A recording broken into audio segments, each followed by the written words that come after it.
بسم الله الرحمن الرحيم الحمد لله رب العالمين وأشرف الصلاة وأتم التسليم على سيدنا محمد وعلى آله وصحبه أجمعين. وعن أبي هريرة أن رسول الله صلى الله عليه وسلم قال: من اشترى طعاما فلا يبعه حتى يكتاله. So Abu Hurairah radiallahu anhu reported the Prophet alayhi salatu wasalam said, whoever buys some food, let him not take it till he counts how many scoops it is. So this is another tip in order to prevent deception and cheating in transactions. This is a very simple and practical tip. You have to observe the food being counted, or any commodity you're buying being counted or weighed or scooped. And same thing, if someone is giving you money, this is your money back, make sure you count it in front of the one who gives it to you, right? Otherwise, you'll disappear. And after that, if there is any miscount or if there is any problem, problems will emerge. And this is how al-adawa and al-baghdha, animosity and hatred emerges. You think he cheated, probably if it was wrong. And if it was your mistake that you didn't count and you didn't observe the count. So to a point they said, even if it was weighed or counted in the store, if you just turn your face away and talk to someone, you have to make it estimated and measured again. So always make sure you observe how it was measured. I think the hadith is very clear and very practical.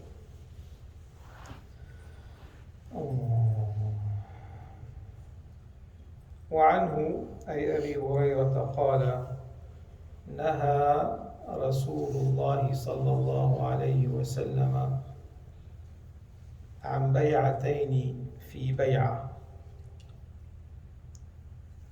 وهو عند أحمد والنسائي. ولأبي داود: من باع بيعتين في بيعة فله أو كسهما أو الربا. So this hadith is some of the most fundamental basics of financial transactions and how it should be Sharia compliant. And this hadith is, again, maybe one of the most critical ones to understand and comprehend. So Abu Hurairah radiallahu anhu said, the Prophet alayhi salatu wassalam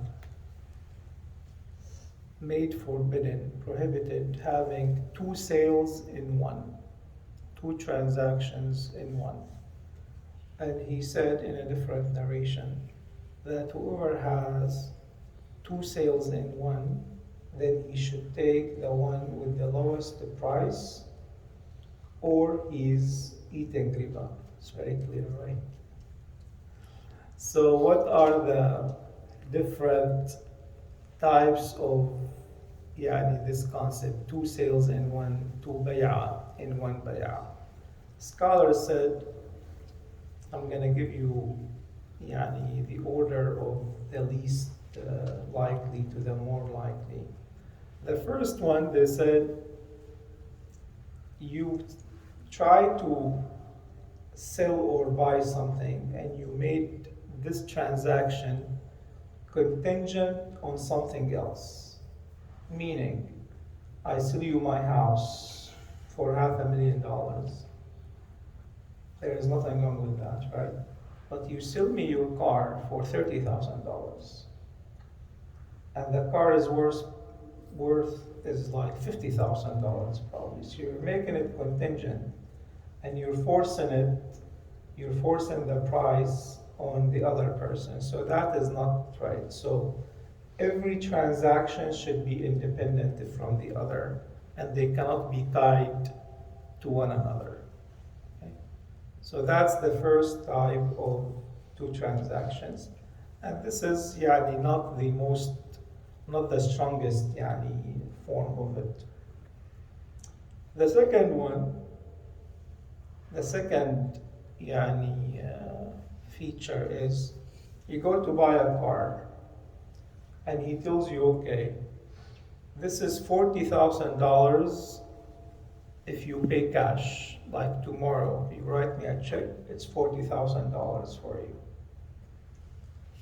But if you want it in 1 year, if you want to pay in 1 year, then you have to pay $60,000, right? Say, okay, we're gonna take, you drive off and you're done. And there was no agreement on which price you took. So this is what they said. Yani there are two sales and you didn't agree on one. But if you agreed on one, then it is okay. Is that clear? So you either pay cash $40,000 or it is in installments over 1 year. Even with an increase on the price, that is okay.